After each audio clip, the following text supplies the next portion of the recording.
Grateful Project Day 96. Today, I am grateful for the commonality of experiences that we have all had. It's been a kind of an intense day. I've been doing a lot of stuff that really felt like it needed to be done, and I'm behind on certain projects, and there were a couple of emergencies that popped up and had to go and admit some faults of my own and admit that I hadn't done some things the way I probably could have, should have, would have done it if I had time to do it properly. You know, but in confronting those things, I'm reminded of a different version of something I think I've said before. I have become a little bit more honest, not honest. That implies I was dishonest before. I've become a little bit more forthright about things that I do wrong.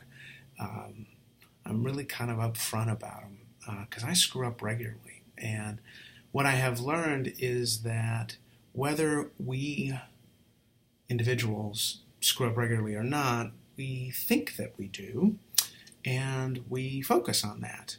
And while you think that people are so absorbed with what you are doing wrong, in truth, they're really thinking about what they did wrong.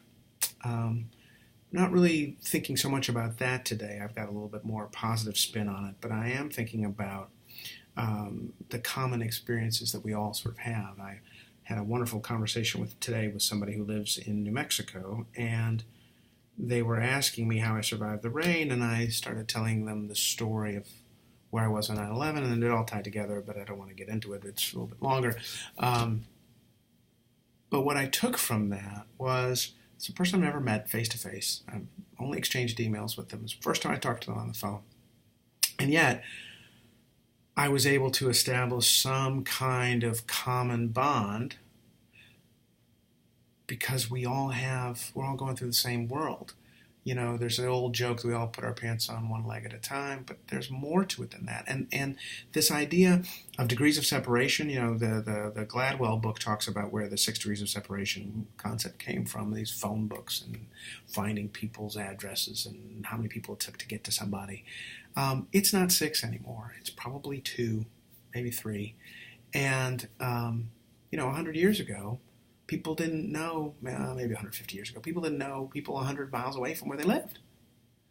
And today, I've talked to 20 people who live more than 100 miles away from me. And that's the norm. And the world gets that much smaller.